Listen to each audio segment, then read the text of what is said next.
Our conversation with Bill Grabowski about his new book, Black Light, casts a pretty wide net in the paranormal spectrum.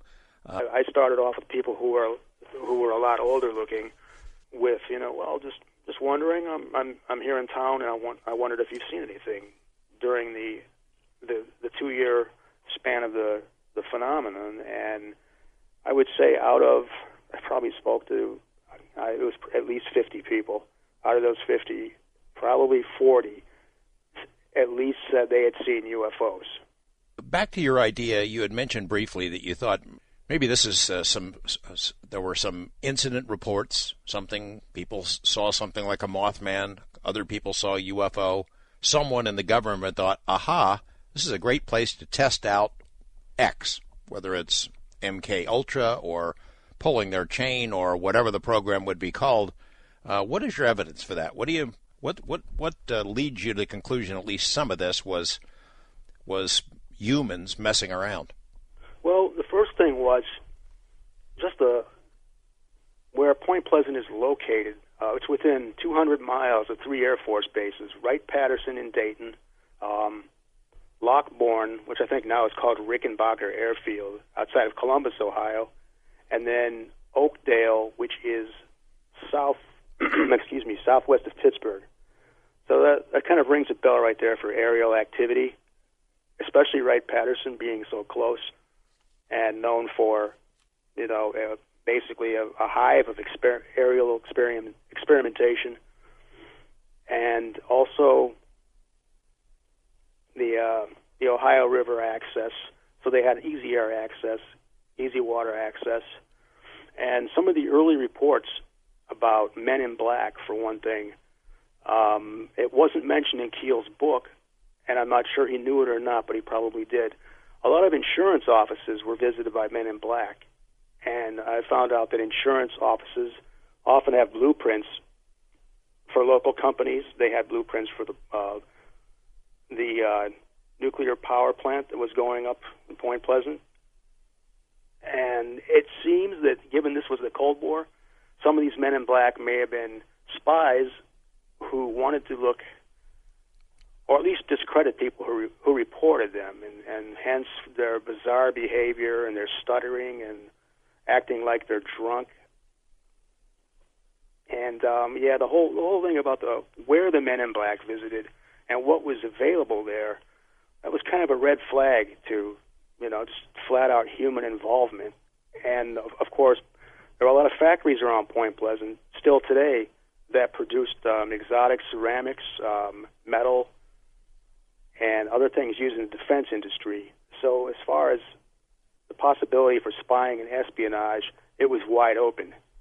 And if it's some outgrowth of MK Ultra, as you postulate, I mean, you don't prove it, but you postulate it, suggest it might be possible, what would be the purpose of that? Just to see if they could do it? To see if it's possible to do, I guess I would call it mythological engineering, to see the effects on people.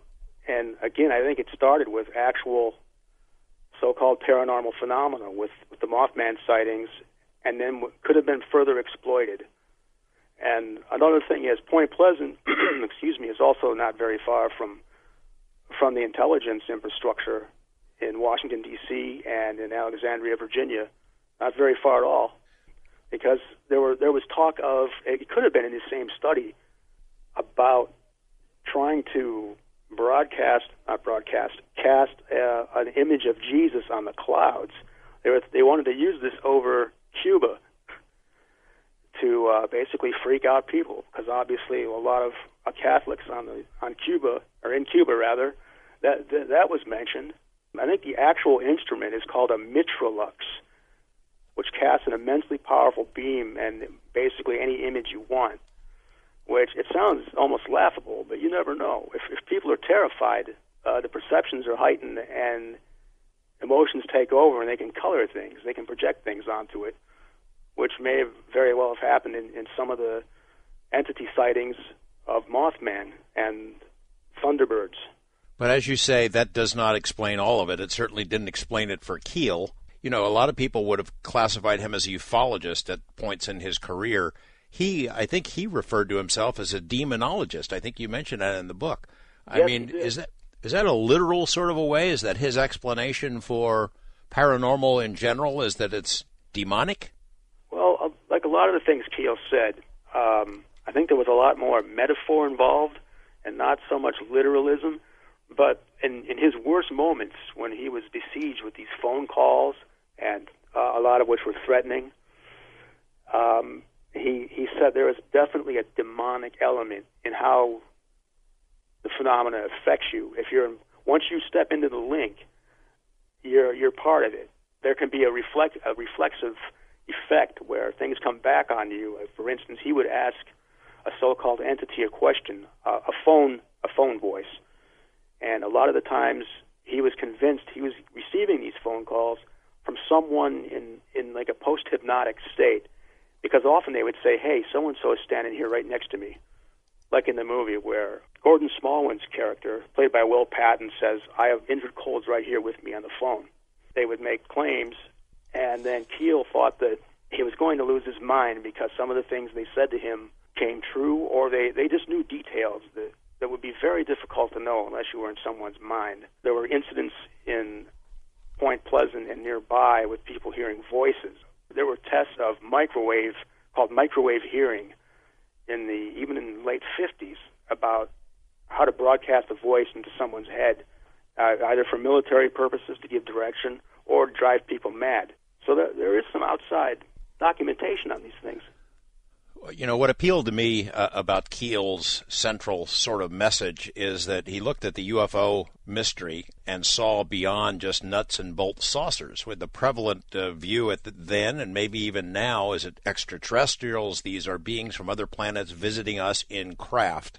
And he saw it as something else, that maybe this goes a lot beyond just something as simple as that, which Jacques Vallée has written extensively about it and tying into a lot of other kind of mysteries, other kinds of creatures, that it seems to be some sort of a grand design, sort of almost like a play or a theater to mess with us, either to educate us or to bring us along or just to really pull our chain. The part about we may never know or we can't know, that is my personal opinion, because look how long it's been studied.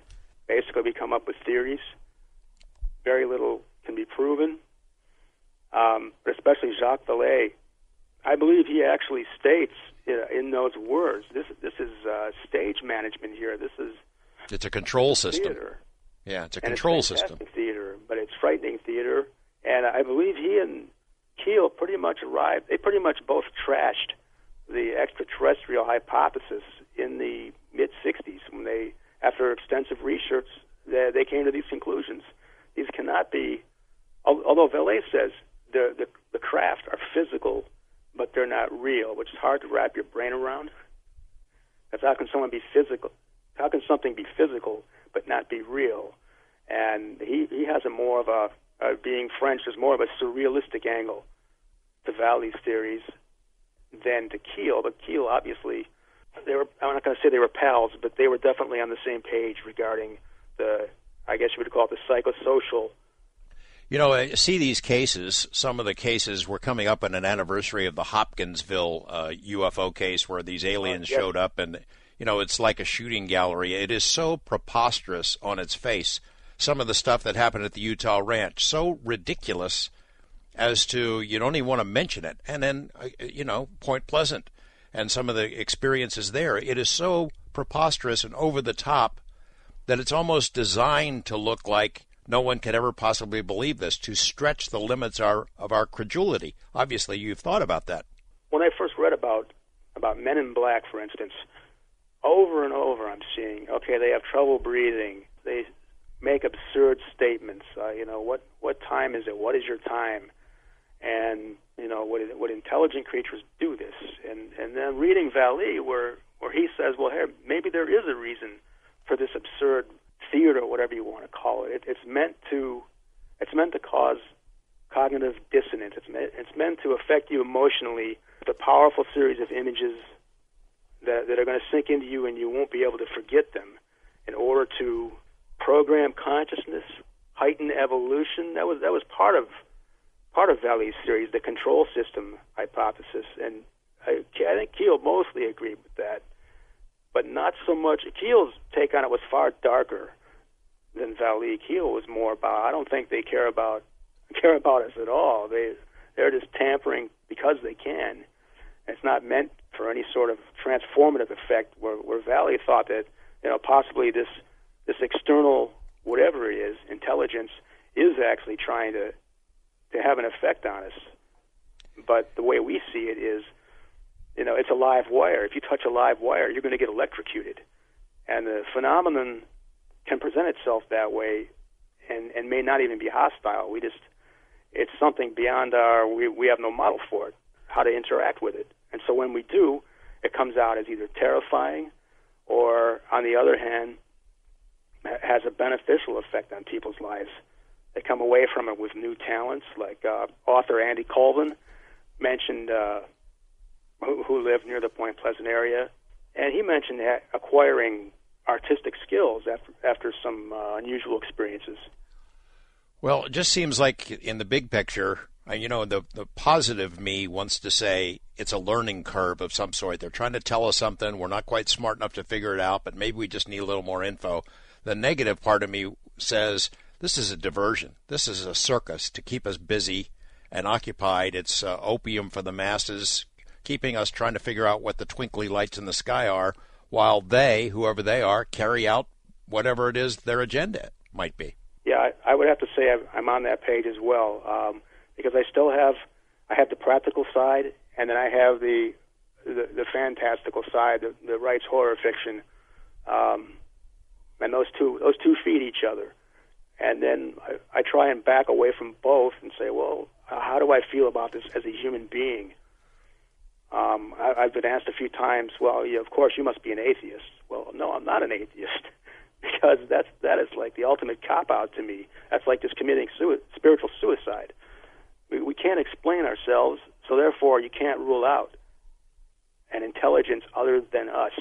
And I think we project our despair onto it, our hope onto it, and therefore it manifests the way that it does now. And now with we have dominating influence of the internet, right? And our collective unconscious or subconscious is projecting new fears. We have it's the cosmic Rorschach test or something. What a way to put it. That is exactly it. You mentioned about the Will Patton character in the movie, the Mothman Prophecies, and I remember in the movie he committed suicide. Was there any suicide? Did any of the witnesses get so troubled that they took their own lives? The only accounts I know of are those mentioned by Keel in Mothman Prophecies, and I think he also mentions it in Disneyland of the Gods. And he doesn't name names, of course, but he said that there were suicides. And then, of course, Mary Heyer, the Point Pleasant Register reporter, died sort of suspiciously in 1970, and she'd either just made a phone call or just received one, and she was found dead in her home. And she was not that old. I think she was 54 or 55. I mentioned before that that Keel had sometimes referred to himself as a demonologist. Yes. And does he mean that in a literal sense of there are demons that intervene in our lives, or did he mean it in a more generic sense that whatever this thing is, this intelligence that intervenes in our lives, that it is evil? I think he meant that whatever these entities are, that they behave, their effect on us can be demonic, as in causing terror and seemingly outright hostility, negative influence. I don't think he meant as in devils and Beelzebub in the literal way, but I think he meant it as possibly was meant even in the Bible, as these things are negative, and people call them certain things at certain times in our culture. You speculate on the government, and I'm sort of in the same spot as you, that there is not going to be any big revelation, because chances are pretty good they don't know a whole lot more than the rest of us.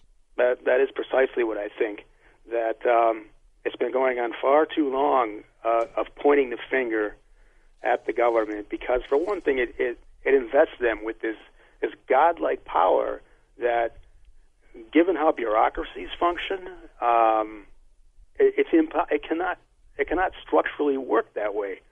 And plus, if you think of the money that would be required for certain effects that, when you look back on them, what did they accomplish? They scared a lot of people. Yeah, they sure did. And they probably learned a lot of things. Are they responsible for all of this? No. The problem now is we have drone technology, which is really, really confusing the issue of UFOs. Yeah. And you've probably seen as many videos as I have that look profoundly strange until you look at them again, and then hear some further reports that, well, that was actually a new kind of drone that has cameras on it. They're being used by people making films, and if you see it at night, it looks very strange. I think because of drone technology, because of CGI, special effects technology available to anyone with a laptop, that UFO videos, for all intents and purposes, the evidential value of them are way down. Yeah, that's going even deeper and deeper into the hole. It's like every time I see one new evidence, I'm like, oh brother, here we go.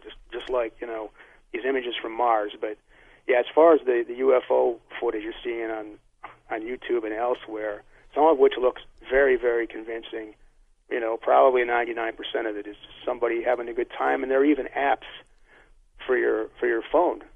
Yeah, the government doesn't have to make it up anymore. The people online are happy to do it and confuse it and muddy the waters all themselves. Yeah, it raises interesting possibilities that the people who are in this kind of business are a lot better at it than we are at ours, and they can see a lot further down the road and what the ultimate goal might be, and preparing us for whatever might still be to come. And also, no oversight on the budget for depending on what the project might be. People, the public has been very sheepish about accepting this in the guise of national security. Like, everything is dangerous now, and we'll protect you, but we need this information, and we need to spy on you all the time. Well, I think this is an example of what Archer was sort of getting at in that last call, is they've been seeding this kind of imagery for a long time. Be afraid. Be very, very afraid. Give us the authority to do whatever we want. Thank you very much. And then once you give up those rights, there's no going back. You think any of those experiences are military, intelligence, MK Ultra type stuff that people are led to believe that they've been? Yeah. I mean, have you got an example of one that what you would say definitely falls in that category?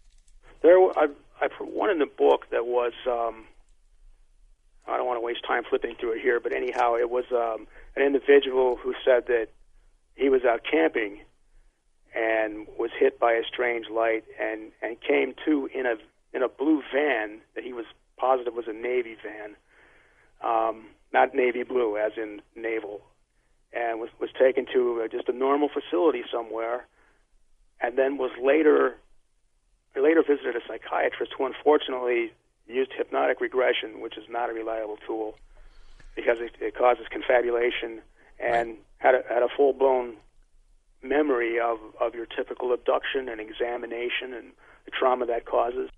I'm Connie Willis. This is Coast to Coast AM. Tim Coleman is who I'm talking about. He's a multi-award-winning documentary filmmaker. Out of the Blue, that's the one film to me. That's the way I always express it, is Out of the Blue is the film that if you're on the fence about UFOs being real or not, this is the one that takes you over. Yeah, that's exactly why we made it. And that was with James Fox and Boris Zubov. We sort of, we shared the directing credit on that because it was kind of a three-man team, and we put it together for something like $20,000, and which I think my mum gave me. And nice. We made that one. See, because basically I'd been writing about the UFO subject. I've been into the UFO subject like for forever. Even when I was like 10 years old. I went to a kind of very strict preparatory school in London. That's before they send you off to a private school. And there was like they'd teach you Latin and stuff like that back in those days in England. And I said, I'm not going to learn Latin. I refused to do that. I got all stroppy about it. So they said, go and see the art teacher and do a project with her. And she said, what do you want to do? And I said, I want to write an essay about the UFO subject. That was at 10 years old. So something was going on there. I had a curiosity that began very early. So that eventually manifested because I tried to get a documentary off the ground in England for ages. So this is way back in the 90s, right? And I couldn't get anywhere. So that's really why I moved to the States, because I thought, well, okay, I'm going to have my mother's American. I got a passport. I can live out there.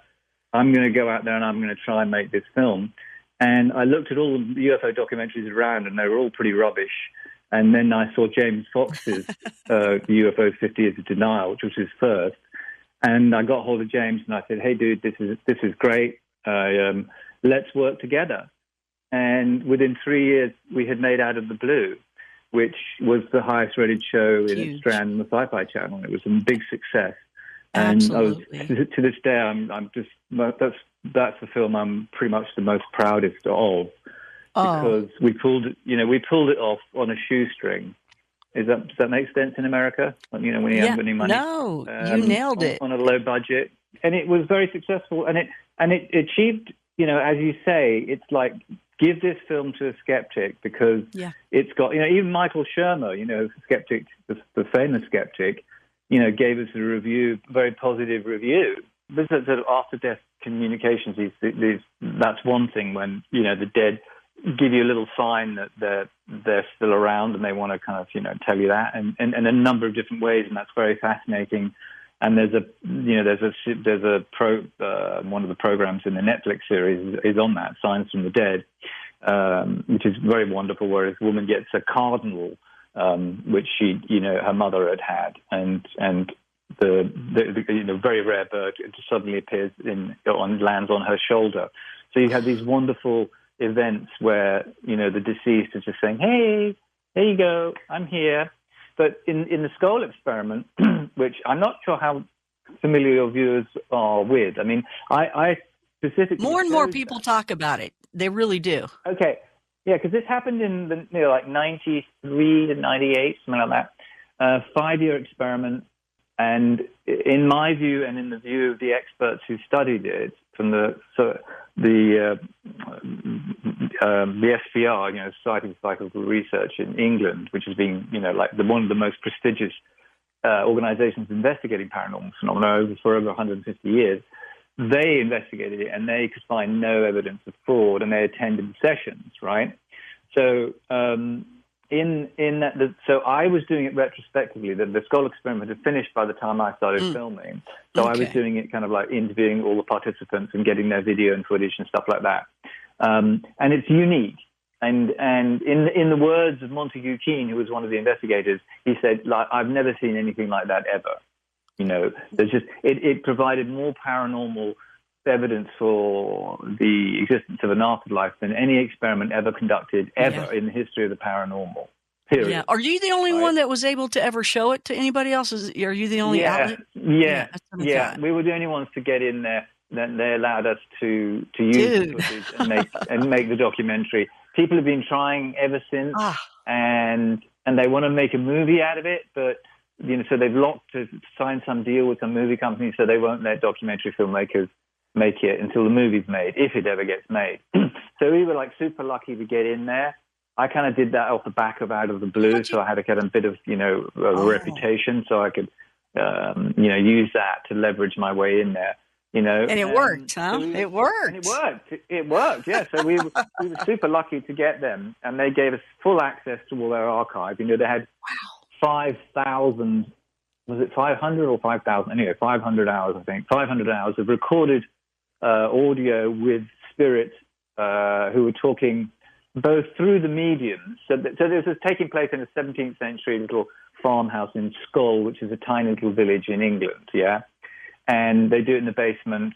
And these guys are dedicated afterlife researchers, as Robin and Sandra Foy, and the Violets, who were the mediums, the two mediums, who were just superstar mediums, just ordinary people who were just having this amazing gift.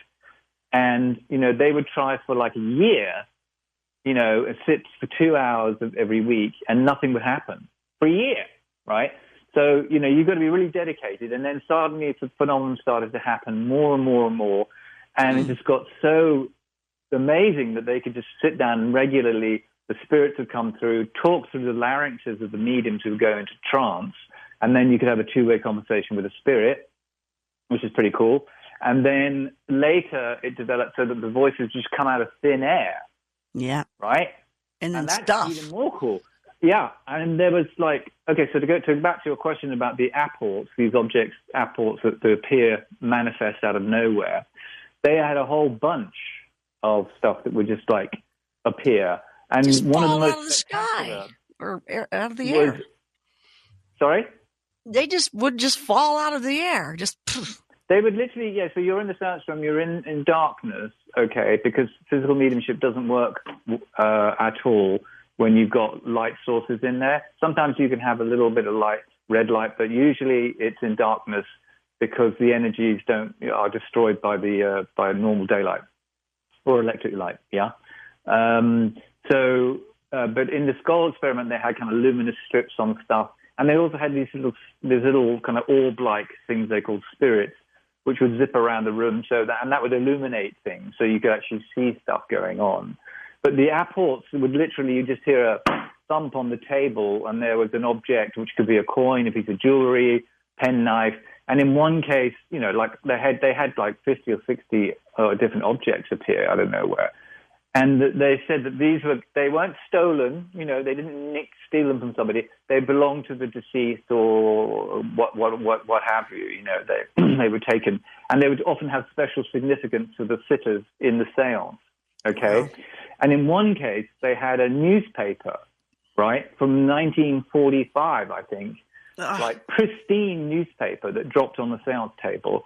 And it was very interesting because it had an article in it on Helen Duncan, who's a very famous English medium, who suffered enormously for her mediumship, right? She was such a successful medium that she had a communication with a sailor who had died on a ship. This was during the Second World War, and who'd communicated with her. And this was before the authorities had said that the ship had sunk. So she knew about this before the authorities released the information. And so they were really anxious about that because that was like, what's kind of spying kind of thing, So, it's dangerous to national security. And so she was prosecuted under this ridiculous thing called the Witchcraft Act. Yes. Which had gone back centuries and was still in activation, And so she was put in prison and, oh, my God, she suffered horribly. So she had this. That's right, she told them that she had apported this newspaper into the seance room as a way of saying, hey, look, it's me, and, this is kind of like what happened to me. And the interesting thing was they had the paper analyzed, right, because anyone can, like, mock up a newspaper and print it on modern newspaper. They had the print newspaper actually analyzed by the leading paper specialists in the world, and they showed that it was the paper from 1944 that you could only get that time because they only had they didn't have chemicals that you couldn't get because of the war shortages. So it was a genuine article. It had been made in 1944, and then boom, it comes out of nowhere. Now that is what's called a permanent paranormal object. It's definitive proof of a paranormal event, which in this case is associated with coming from the afterlife. Apport means it comes from the French apporter, to carry or to transport. Right. So it's what that describes what these events are. Right. Okay. I'm sorry. I thought you said apple. It's that beautiful accent of yours. So I remember like what looked like plants to me. It just looked like plants coming. Okay. Yeah. Yeah. So this is, I covered the Scole experiment, and I also covered a bit about ITC, instrumental transcommunication, which all your viewers will know about, listeners will know about. But this was a particularly interesting thing with this guy called Marcello Bacci, who was a medium and the leading exponent of direct radio voice, which is where a purported spirit voices come through the radio, okay? So we went down to Grosseto in Italy to film him, and he has a center there where people from all over the world turn up, and usually parents who've tragically lost their children, and they want to communicate with their child, right? And so the center is covered with pictures of all these children who have actually come through his radio, and that's just so miraculous. And then we spoke to some of the mothers who'd spoken to the voices had come through the radio, and the mothers had recognized their child, and they just get so, so much solace, so much relief from that experience. They burst into tears, and it was really emotional. But what happened, and we had that, we got footage, because when we went to that event with the radio, it was like a 2-hour event. There's lots of people in there, and nothing happened, right? Because he just tunes the radio in between stations and gets static, and then something hopefully comes through. But nothing happened. So I thought, oh, dear, I've come all this way and I haven't got anything. But he said, oh, don't worry about it. We'll go next door and we'll have a seance. So I said, oh, I didn't even know you do seances. So I said, yeah, cool. Can we film it? We've got night shot cameras, so we can film it in the dark. And he said, yeah, nice. Okay. So we put the cameras on. They started the seance, and he said, right, you've got to switch the cameras off. And I secretly kept one running because I wasn't gonna miss it. Oh, bad boy. I'm so glad I did, because yes. we captured some amazing stuff coming in. So I was in the seance. So that's the first one I've ever been to, right? And first of all, the table is this very heavy oak table. With just, you're in the dark, right? But I have my hand on the table, and the table just sort of lifts off the ground as if it, weighs nothing and starts floating in space, yeah? And then I was sitting on the floor, and I felt all these things fall on me. And when the lights came on, the entire seance room was just covered in flowers. It was like somebody transported like a flower shop, the contents of a flower shop, into this room. Yes, that's what I remember. Yes. Yeah. It's like, holy cow. I know. It just completely blew me away. Now, obviously, skeptics are going to say, oh, well, somebody just came in the room and threw flowers, right? Because it's in the dark. But you've got to remember that Barchi had been doing this for 40 years. He'd been investigated by a bunch of scientific investigators. He never asked money for his work. He's never accepted donations. And, he got all these amazing results. And the scientists who investigated him have never found any evidence of fraud, ever. So he's the real... And you were there, too. What did you see? I mean, I know you would check it out. So you checked it all out. I checked it all out. There was a guy... Okay, so the voices come through, right? Right. And in one case, a young girl had died. It's a teenage girl that died in a car accident, and her father was there. I wasn't there at the time. I just got this recording, and so the father had recorded her voice when it came through the radio, and she recognized his deceased daughter. Okay, they then took a recording of her when she was alive, and they used this FBI endorsed software, because a voice is like a fingerprint. Everybody's voice is different, right? Mm-hmm. Biometric identification. They use it to save, for sort of security, right? So they ran it through the software, and the two voices, when compared, were 98%. There was a 98% comparison, which is enough to say it's the same voice. So the deceased voice came through, the living voice, they were identical. When I just saw all those plants, I just remember all those plants. That's why I thought you had said apple earlier. I'm like, I guess I missed the apple, but of course I would think that could happen since I saw all those like plants and flowers and everything that came down. And the table, yeah, you knew that the table was heavy and it was just moving around. It was like it was crazy in so much activity. It was, I've never seen anything like it. If we talk about, go back to the Scole experiment, which is so amazing. They also had levitations and stuff like that. I can tell you a couple of stories about that. So in the States, they did seances in four or five different countries, and they did some in Los Angeles. Mm-hmm. They did this really remarkable thing where, to me, it was one of the most impressive. Well, they had spirit materializations. They had like a hand that would materialize in the seance room and float around and touch people. And so people could actually feel this disembodied hand. And that's pretty remarkable. It doesn't normally happen in the seance rooms. People would actually see this hand, but they could also touch it, and it felt warm to the touch and just like a normal human hand. And yet it's being manifested from the spirit world, which I find remarkable. And then Dr. Rupert Sheldrake, who you probably know all about his work, right? He was there at the seance room, and the spirit said to him, he said, hand, can I touch you? And the woman, it was actually, there was a woman's hand, she said, yes, you can. And he said, oh, why can I only touch a hand, you know? They said, look, you know, it's hard enough getting a hand materialized. You know, you want the whole body. So just be happy with the hand, right? So, well, they got more. They got the Robin and Sandra Floyd, their mother and Robin's father and mother and sister, who are all deceased, eventually manifested in full physical form in front of them in the seance room. Oh, my. And he could converse with them. And he could touch them. I mean, that is as good as it gets in physical mediumship. Wow. Okay. You knew Bud Hopkins, right? I did, yeah. Okay. Did you know Jacobs, David Jacobs? Yeah. Okay. Loved him, one of my good friends. Also knew Bud at the very end of his life. But Jacobs would say, and I know that he probably said it because of Bud as well. They were best of friends, right? And did their research. They could even, they could think separate of each other too, but I believe they both agreed on this. They're pretty much right on the same line with each other for sure. But Jacobs had said to me at one point, he said, Dr. David Jacobs, you guys, the alien abductions is what we're discussing here, is he had said, I wouldn't be surprised if all the things that people experience are aliens doing the talking, doing any of the touching, any of the things that people might think is a ghost or might think is this or that or this.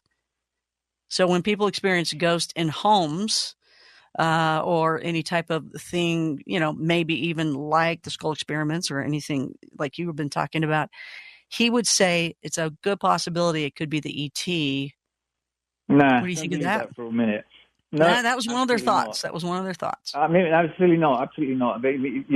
What obviously you're getting a variety of different things. I mean, the majority of things going on in seances are communication with dead people. Okay, in the skull experiment, they did a sort of kind of video thing where they were actually able to get sort of images sent from the afterlife, if you like, and they got this one image of this kind of what they call blue. And he was like a kind of gray alien. He looked like that, except he was blue, and it was his head. So as he came in, they had voices coming in saying... Well, there's an alien right there, dude. Yeah, there's an alien. Okay, sure. I mean, they can come in. They've obviously got interdimensional capacities. So and it was interesting looking, that's too. That's no problem. So you've got aliens come in, but they're not masquerading as spirits. But he's saying that the aliens could masquerade as anything you want just so you'll believe. Okay. I get Yeah. I'm sorry. Yeah. Okay. And he, right? Because if that makes it easier for you to handle, then that's what makes it easier for you to handle them. Yeah. Okay. Yeah, I hadn't heard that one. That's super interesting. It is. Yeah. I mean, instead of it being an owl or something, this kind of like whatever they want to present to you so you don't get freaked out. Yeah, absolutely. Yeah. Personally, I would like to see them as they actually are. I mean, I'm totally up for that. You know what I mean? I want to see what these beings actually look like and interact with them. Yeah, well, then stick with me, baby. I'll show them to you. So you ready? You ready for it? No, I'm getting worried now. I know, it's true. I've seen some crazy things out there, I'd love to talk to you about that more at another time, because you're the expert on that one. It's the abduction I kind of like tip my toe into, and and I knew Bud very well because, he was partnered with Leslie Kane, who's my best friend. That's right. And we collaborated on a lot of stuff, right? And she was behind the Netflix series. So I would sit down with Bud. I stayed in his apartment in New York, and we would talk for hours and hours about abduction. But he went right down the rabbit hole there with that one, and I didn't go down as far because I'm just still confused about what's really going on with abduction. It's such a complicated phenomenon. Jorge Martin has been a journalist for more than 30 years. He specializes in UFO and alien phenomena, writing about those from the vantage point of Puerto Rico and the Caribbean. Great type aliens, humanoids, coming up from the sea and going into the lagoons in the island, coming up from the lagoons, and many other situations. The policemen there, the state policemen, the municipal policemen, the government officers of the municipality of the island, everyone there had seen this, but they were afraid to talk about it before I went there because of the struggle they have with the U.S. Navy, and they were afraid that, something could happen, so they prefer not to talk about it. But then they opened up, and all this information came out. I was in this book fair in the year 2002, presenting the book, and while doing that, I met a lawyer, Juan Maribras, and Mrs. Providencia Trabal. He was also presenting a book he had made on his political ideas about the situation of Puerto Rico. And we began talking about the situation of the UFOs. Mr. Maribras had to leave for a moment, and I continued talking on with Mrs. Providencia Trabal, who was very interested in the UFO matter because she had had experiences herself, something I didn't know about. And then all of a sudden she said, hey, you know something? Juan Mari is very interested in this matter of the UFOs. And Juan Mari is who? Who is that? Juan Maribras is the lawyer here in Puerto Rico who was a very prominent political leader advocating for independence for Puerto Rico, and also a socialist leader here in the island. And he was a personal friend of Fidel Castro. He visited very frequently the island of Cuba, and Mrs. Trabal was a very close person, very close to Mr. Juan Maribras. And she told me Maribras was very interested in this matter. And I said, really? And she said, yes, because he, on one occasion, we began talking, and he just talked about the situation, and he was very interested. And he told us that Fidel Castro had told him something very important. He said, Fidel Castro talked to him about the UFOs and aliens, things like that. And she said, yes.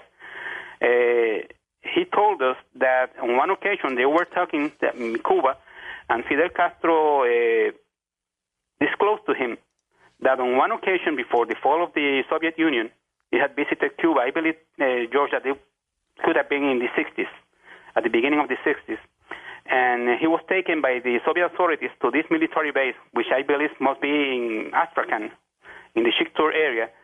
And he was shown in a special laboratory that they had there in a building, a place there where they had this craft.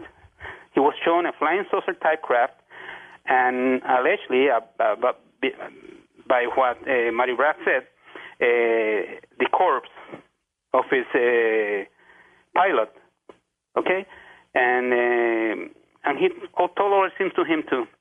And I said, wow, I never imagined that something like that. And he said, well, he's very serious about this, and I believe him because he's a very serious person. And I know Maribras was a very straightforward person in his ideas.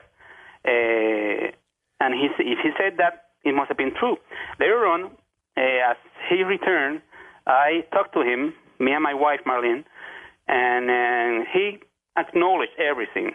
But he wouldn't elaborate more on it because he felt that maybe Castro had told him this in confidence, and he shouldn't be talking about this. But he acknowledged that it was true. And he told you that you had to keep it quiet until some undetermined... No, the thing is that I had the information for years, as you can see, since year 2002.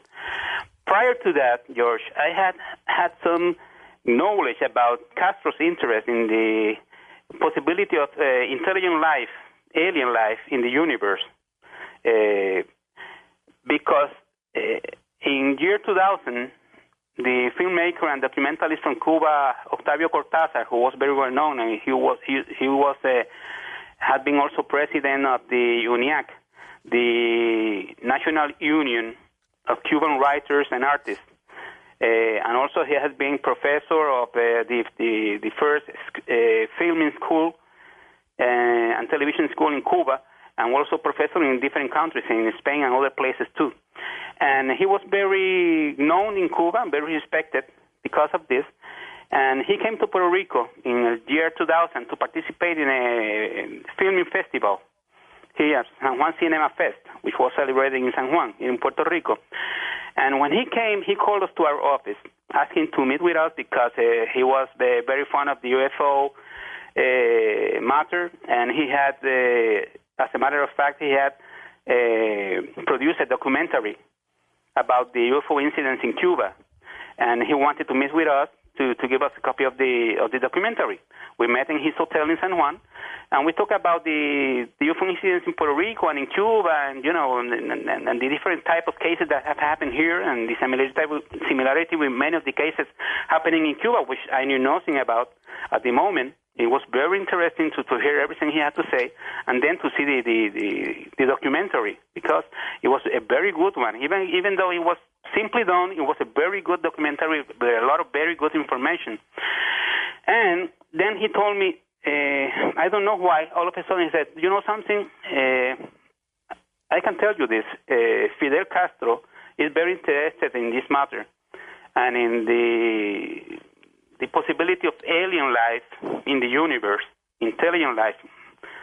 And I said, why did you say that? And he said, because when the Pope John Paul II visited Cuba in 1998, he met with his ADs first and talked with a couple of them, some priests, and talked about the possibility, what they talked about, the possibility of intelligent life out in the universe, apart from Earth. And they expressed to him that they believe that maybe 99% was very probable that there was life outside the Earth, and possibly intelligent life. You indicated that you also had kept this quiet. You've known about it since 2002, but you had to wait until the conditions were right. Can you tell me what the conditions were? What's changed? The thing is that when Cortázar told me this about his knowledge, the knowledge he had about the discussion of Castro with the Pope John Paul II, he told me that he preferred for it to be Castro himself who eventually disclosed everything and talk about it, okay? And I respected that. I gave him my word that I would do that, at that moment. Then afterwards, when I came to the knowledge of the information that was given to me by Mrs. Travala and Mariras, thinking about what my promise to Mr. Cortázar, I prefer to keep it quiet.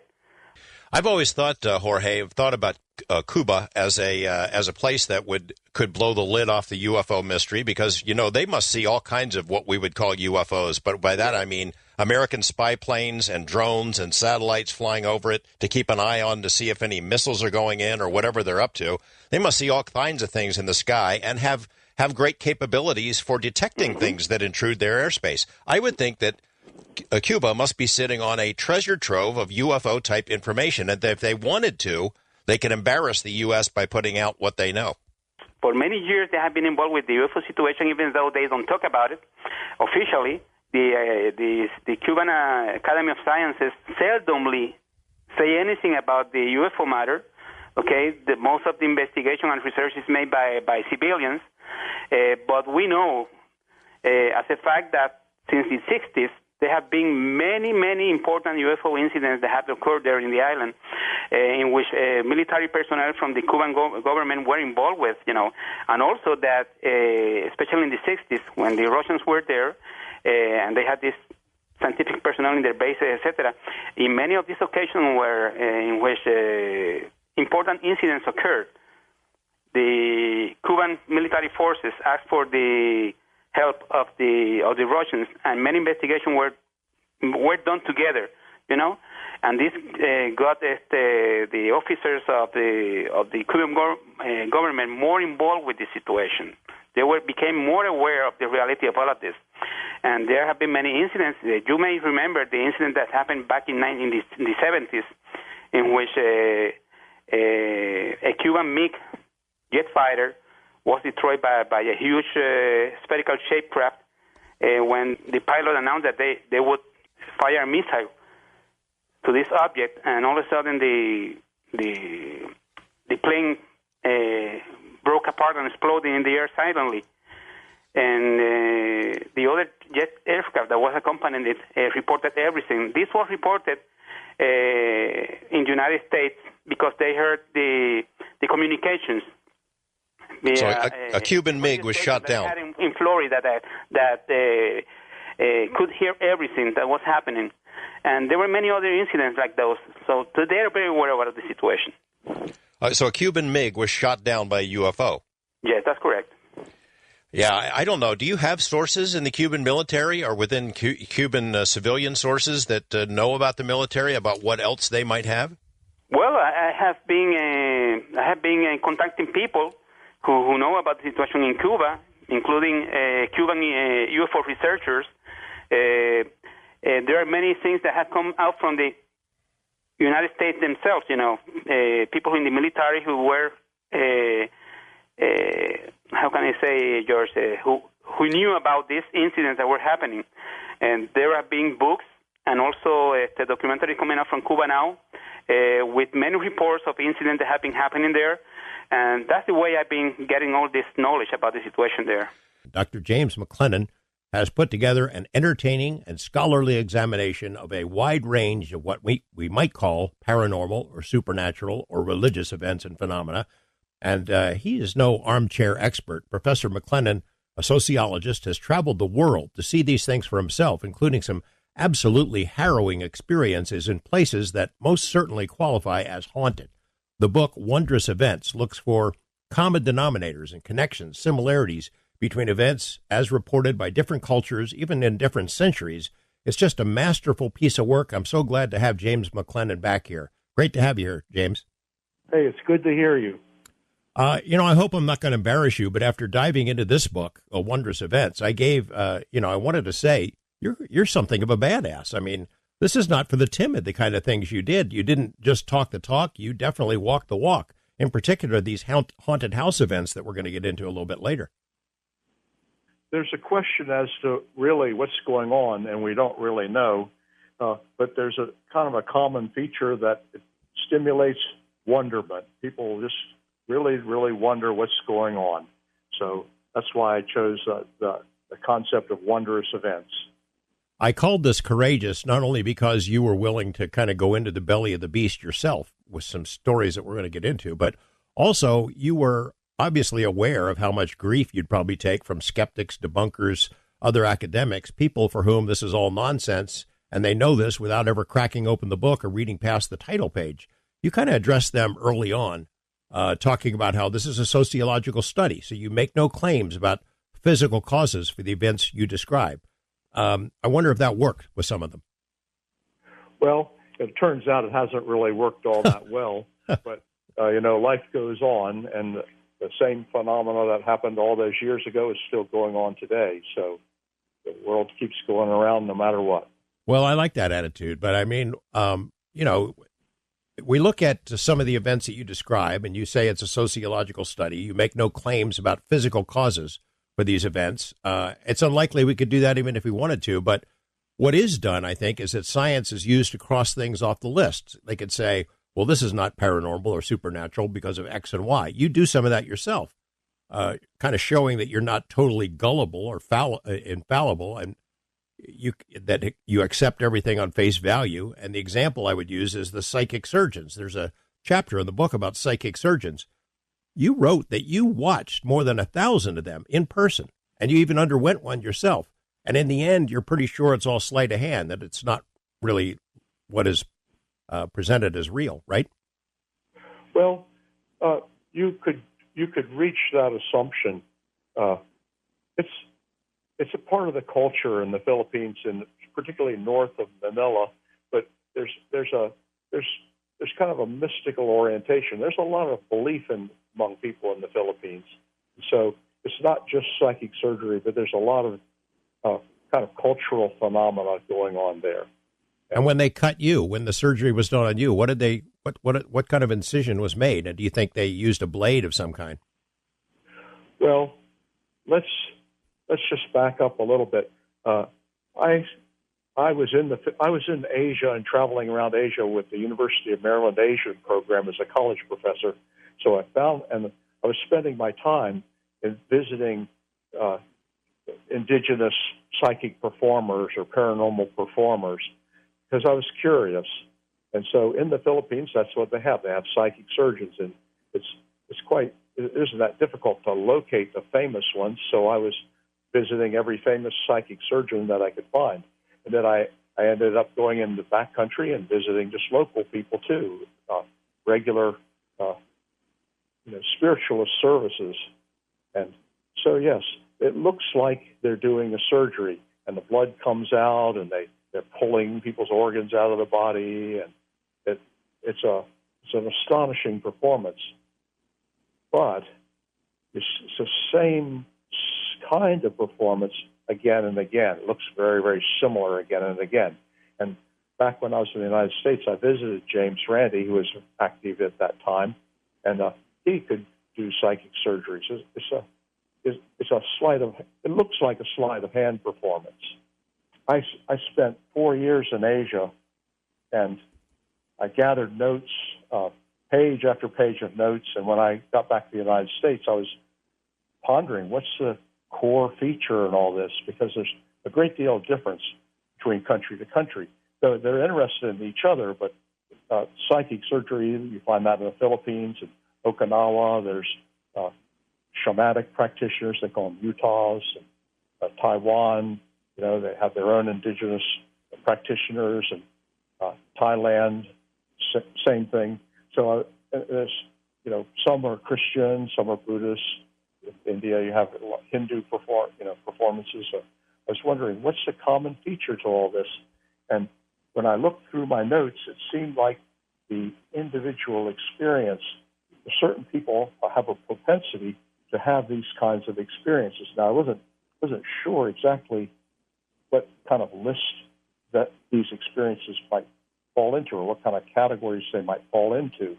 So then, when I got my first job as a professor in Elizabeth City, North Carolina, I was teaching anthropology, and I would have my students go out and just ask people in the community, if you've had an unusual experience, would you tell us about it? And I'd have them write down what the person said, and we started collecting these cases. And it wasn't too many years before I had over 1,000 cases, and then 2,000 and almost 3,000. And I found there's certain categories of spontaneous experience that people have, and some people have a very high propensity for these kinds of experiences. They have more than one. They have many. And those are the kinds of people who become shamanic practitioners or psychic practitioners. And the kinds of experiences they have fall in certain categories. I found that there's apparitions, paranormal dreams, waking extrasensory perception, psychokinesis, out-of-body experience, near-death experience, sleep paralysis, spiritual healing, then a category I called synchronicity, and then also people see UFOs. And then there's another, I just had a miscellaneous category for everything I couldn't seem to categorize. And I found these kinds of experiences occur all over the world. You have the same kinds of experiences no matter where you are. So I would assume that this has something to do with human physiology. It must be related to probably human consciousness. The skeptics, you write in the book that some of the people who reviewed it, colleagues who were critical of this, they wanted you to add the word alleged to the events that you're describing, the experiences. Just you call it an alleged experience because it maybe didn't really happen. And, scientists as gatekeepers, they decide what's scientific and what isn't. You make the argument that, something that's considered folklore today can be scientific tomorrow. Rocks falling from the sky, and then we discover meteorites later. Hypnosis really does work. That and who knows which of the events you describe in this book could be considered scientific 100 years from now. Well, and also you can devise hypotheses and do sociological experiments with this kind of data. In other words, if you encounter the same kind of experience in one country and another country and then a third country, then when you go to a fourth country, you can expect that you'll encounter that same kind of experience. Now, the frequency that people will report the experience will vary from country to country, but you find these kinds of experiences wherever you go. There's people who have that type of experience. You did the international approach, Japan, China, the U.S., and these huge surveys that you did and other colleagues did, and you pull them all together. You're looking for evidence of cultural influence, right, to see whether there are commonalities and similarities that would suggest that whatever is being reported here and elsewhere is not just the result of TVs and movie or some cultural influences of kids growing up in other countries and believing this stuff. Am I correct? Well, the first hypothesis that I was looking at was this notion that the source of folklore and the source of folk religious belief is a product of culture, because sociologists like to think like that. They like to think that culture is so very important that it determines the way that we think. The way that we think is determined by what we've been told, and that if we have a certain belief, then that belief kind of manifests itself in a visionary experience. So I encountered David Hufford's work, about sleep paralysis, and he had devised this new argument, which we refer to as experiential source theory. That theory is that the experience itself is the source of the folk belief. So people believe in, say, ghosts because they see them. They don't. The counter argument would be that people see ghosts because they believe in them. But when you start talking to people, you find that there's plenty of people who don't believe in ghosts but see them anyway. And there's even cases where more than one person sees an apparition or ghosts, and they see it simultaneously with other experiences. So there's reason why people believe. It isn't just it isn't just the individual culture. And then when you go from culture to culture, there seems to be the same kind of experience, say the seeing of apparitions, or what people refer to as ghosts in the English language. It's the same kind of experiences occurring in all these countries. The surveys that you did, I mean, you started with a couple of thousand your students collected in the U.S., and then you or colleagues, you have surveys in U.S. and China and Japan. It seems like a large number of people. And you ask them, what, different kinds of things about PK experiences, hauntings, ghosts, deja vu, things of that sort? Well, I started off using kind of a standardized question that Greeley had used when he surveyed Americans long, in the 1970s.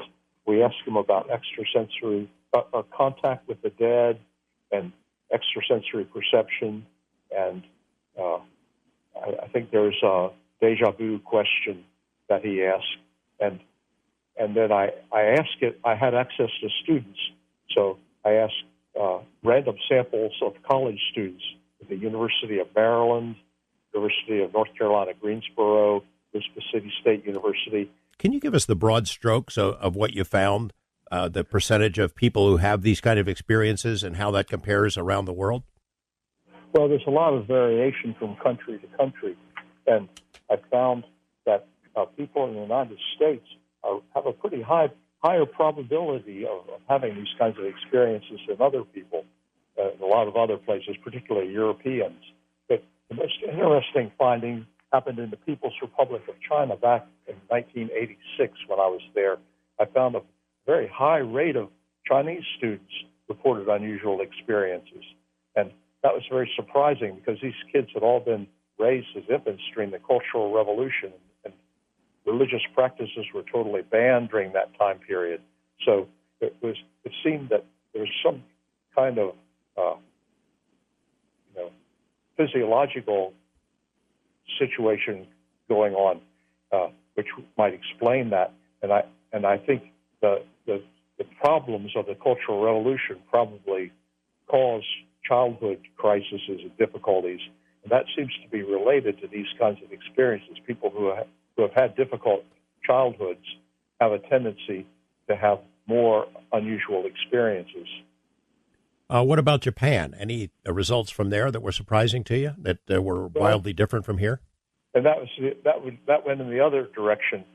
Japan is more of a secular society, and they seem to have they reported a lower rate of experiences, similar to the Europeans. That was one of the key points that you look at in this book, whether, the assumption would be that people of faith would be more open to having supernatural kind of experiences around the world. What did you find on that particular question? Well, there wasn't a strong relationship between religiosity and the anomalous experiences. In fact, some scholars think that this type of thinking or belief in this kind of thing is a kind of a replacement for a high level of religiosity. It's kind of like a secularized form of religiosity. But I'm not clear in my own mind exactly what the relationship is. The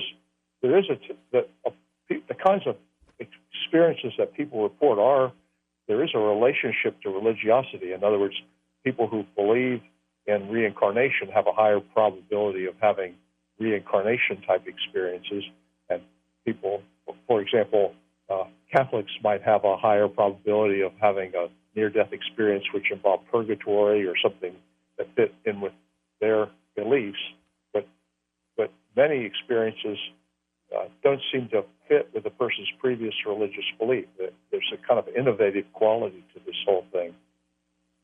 And what about I'm sorry? Spontaneous quality. Right. One of the questions you ask, I can't remember where it is in the book, but whether or not science education would decrease the percentage of people who report these kinds of events. But I think one of the findings you had is that people who have the scientific education are not necessarily immune from having them, right? Yes, I sent a questionnaire out to the elite members of the American Association for the Advancement of Science, and we found that there's a lower rate of unusual experience among this group, but a pretty high percentage of them have had anomalous experiences and recognize that this doesn't fit in with the scientific culture, but they have the experiences anyway.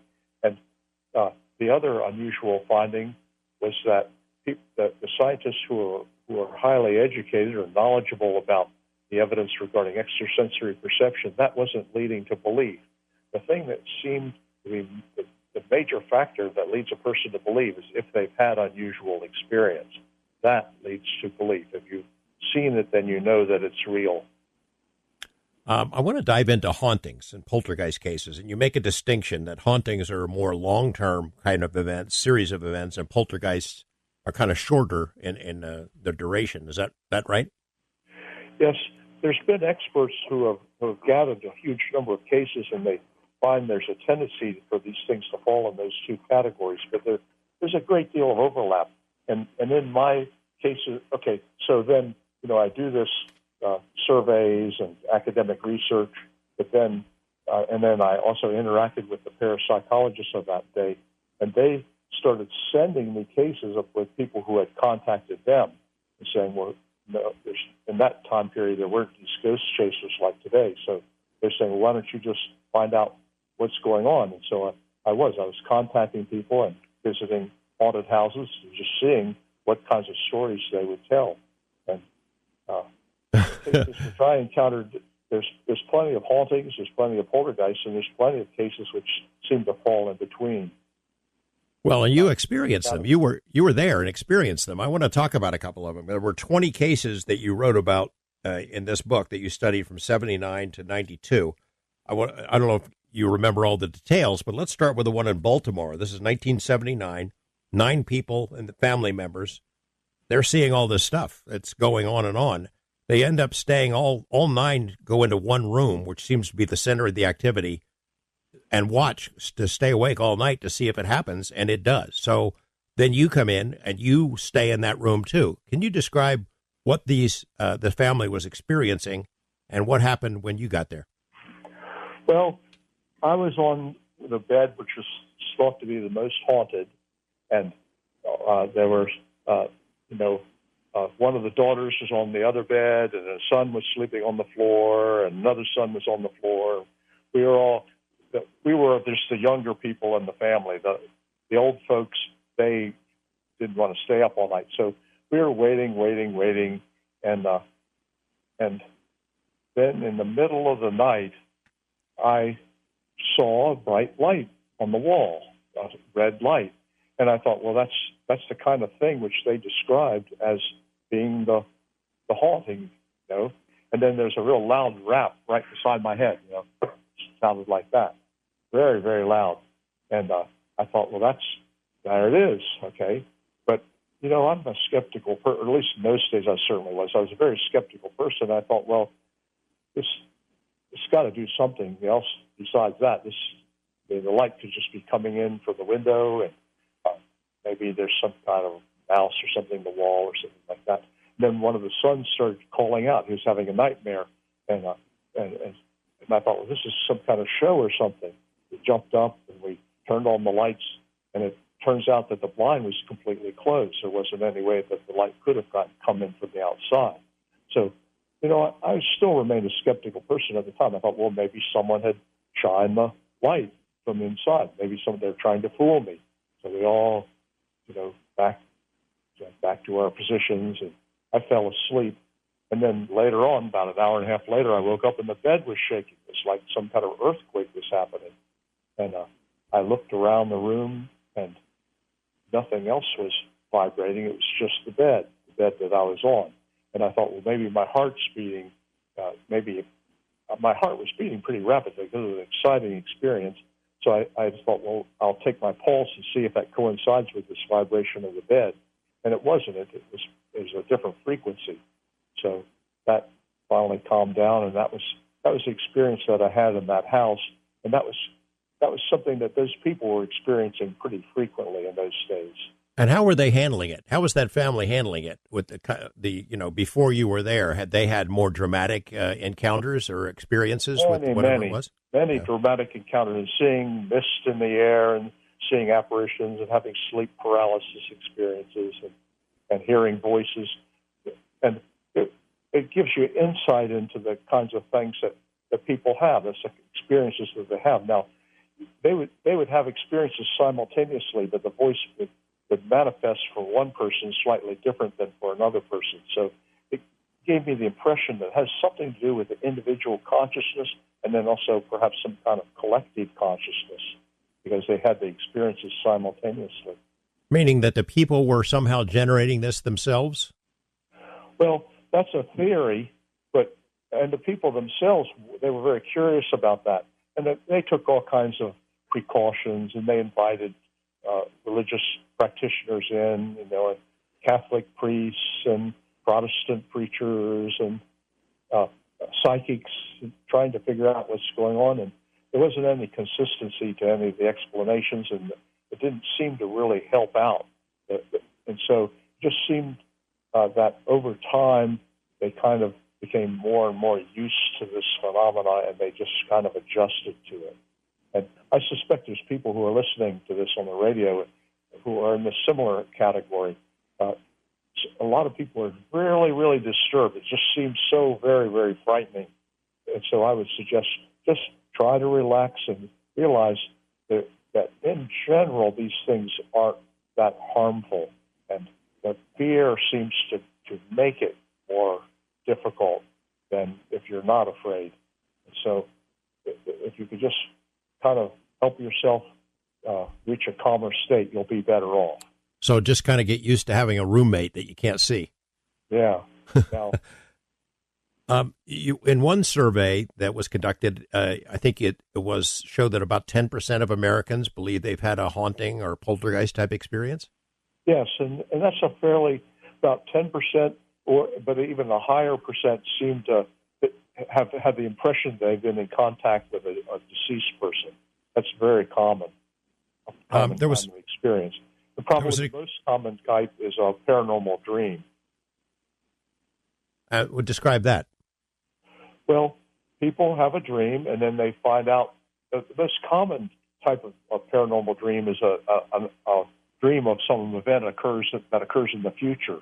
So, a person has a dream, and then suddenly or later on, they find that event they're in the dream. It has happened exactly as they dreamed it.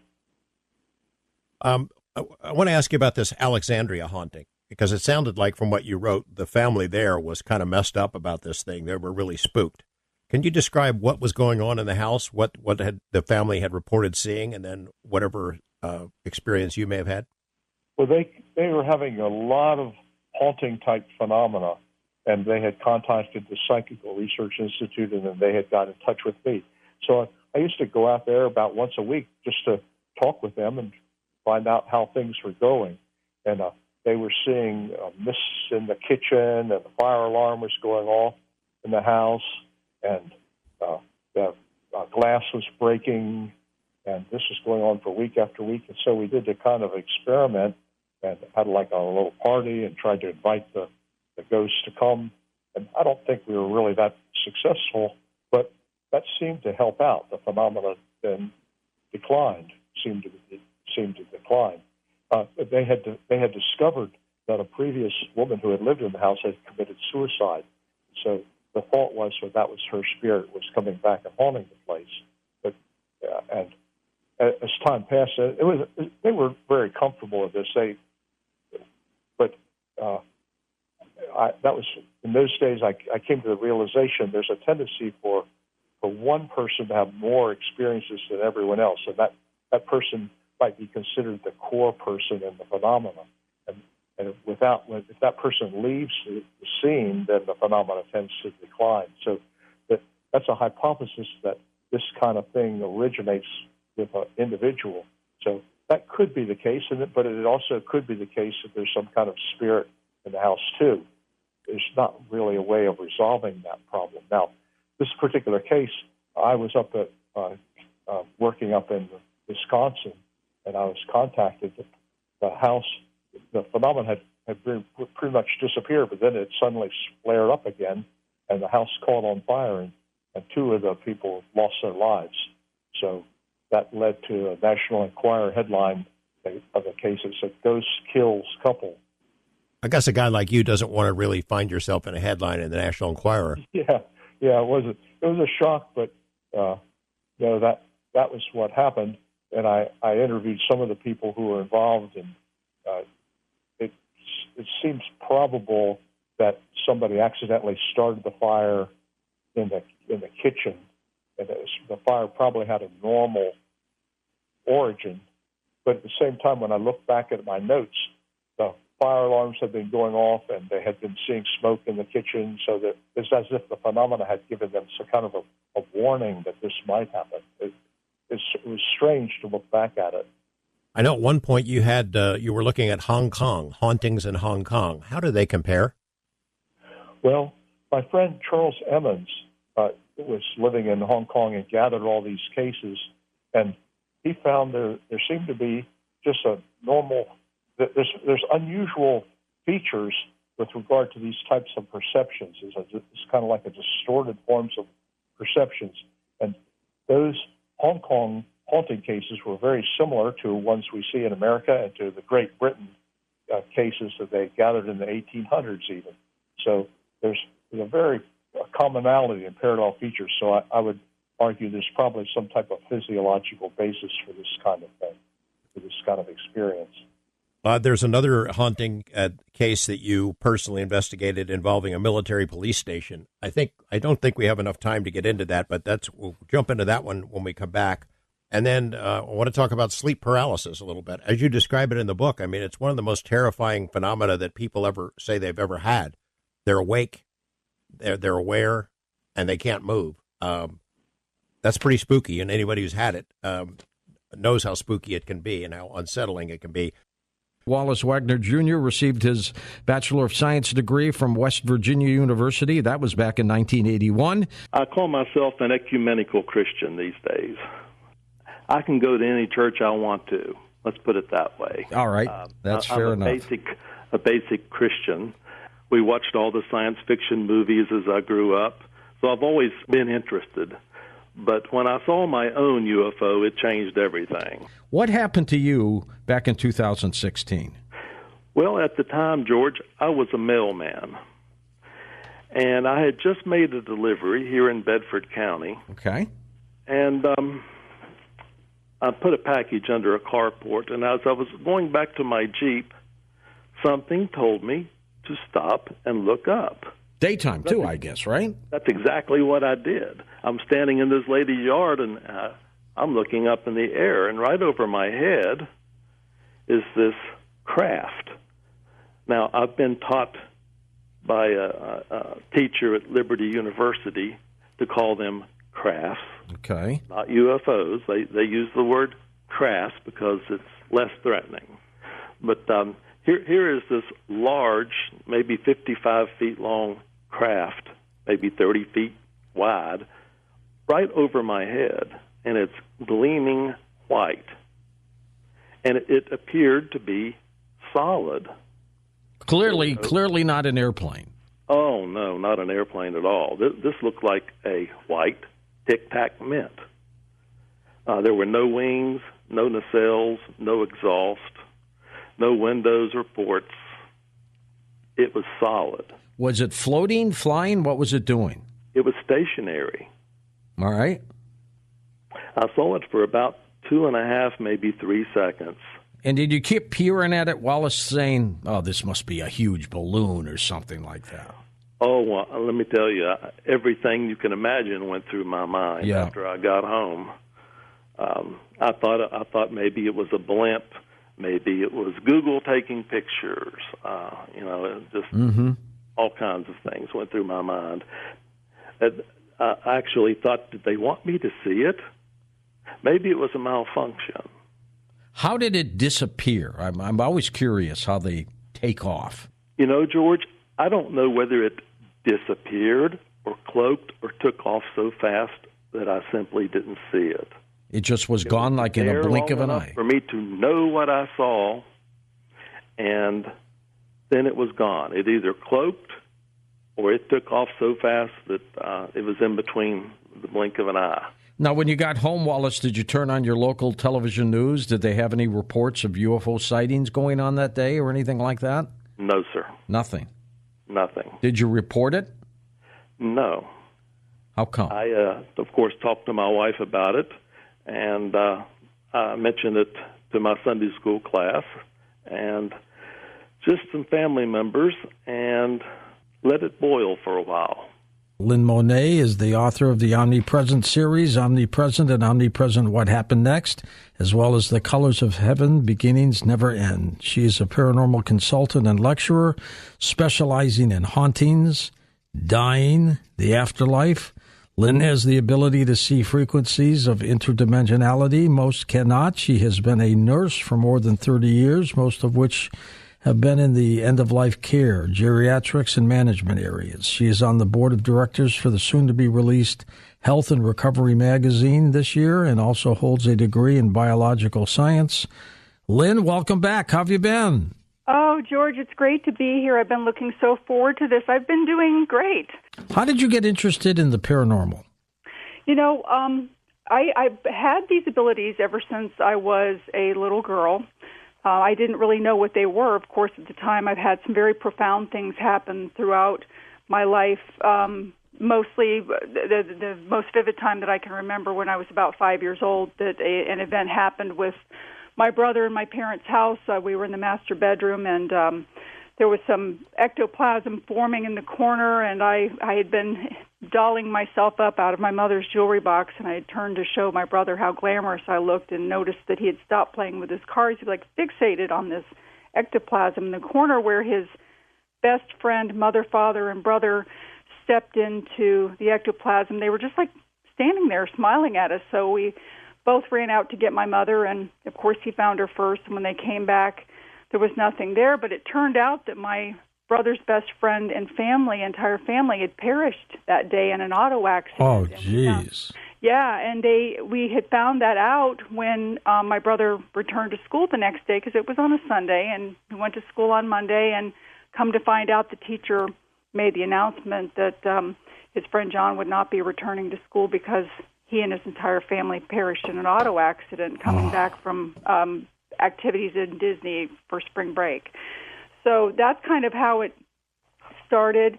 I was always seeing things. When I was about 10, my mother took a jaunt with a different religion, and this religion did not believe in those sorts of things. So I was brought up in front of the elders and ridiculed for my gifts, told that I was possessed, that there was something wrong with me. And I actually became frightened of my gifts to the point where I was still seeing things, but I would get up and run out of the room just as fast as anybody else, thinking, oh my gosh, there's a ghost in the room. So when as I got older, I continued to ignore things, and then the first house that I wrote my book about, called Omnipresent, was a story about a house that was so badly haunted that I never was able to move in. And that put me into a position where I was in touch with people of like mind, and that helped me to realize that there were other people like me and that there was nothing wrong with me, and that at that point then I started to nurture my gifts. And that's kind of how it all started. So in addition to being a paranormal expert, you're also an empath. You've got this ability to feel what other people are experiencing, don't you? I do, and also being able to see things and touch in with the other side. I've had so many, I don't know if even an expert, I don't know if anybody could even consider themselves really like an expert, because you're always learning new things. I've had some curveballs sent my way recently that were very, very interesting that totally did not expect out of the blue. But again, it's a learning curve. We're all learning. We're learning from each other, and each situation is different.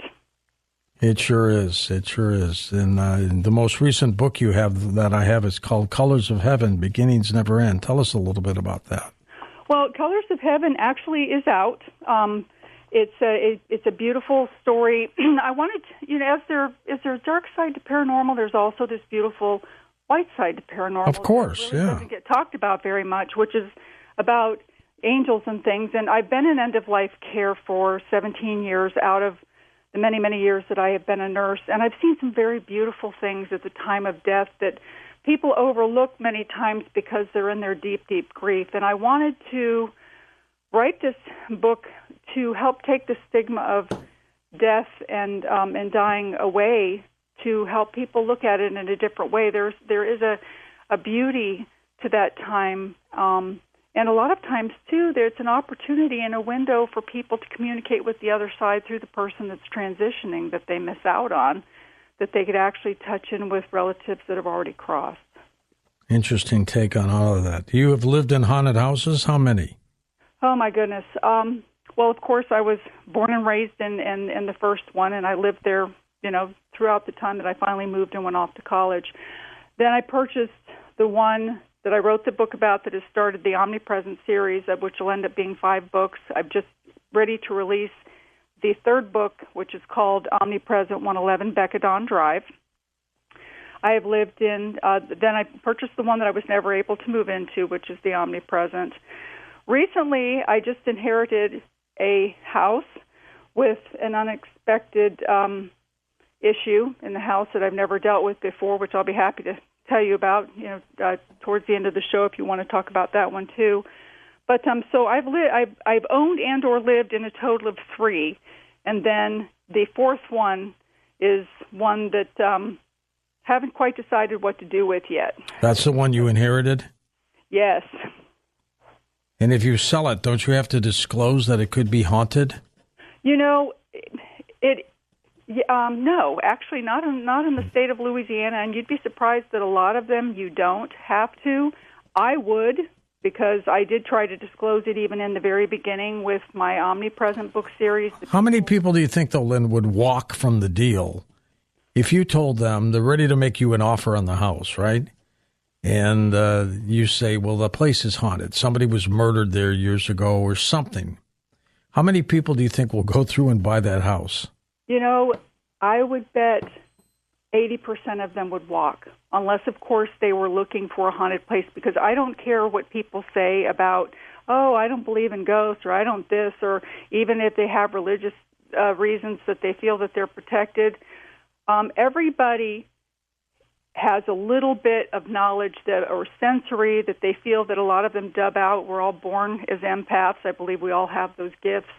But a lot of times the way that we're raised in our families or traditional religion kind of dub those things out, so people learn to ignore those types of gifts.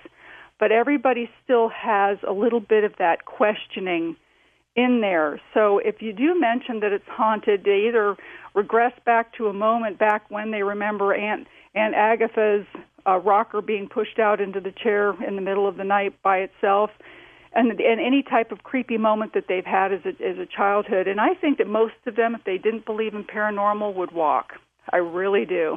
Get rid of that place, Lynn. Get rid of that place. Keep in touch with us, Lynn Monet. Her website's linked up at coasttocoastam.com.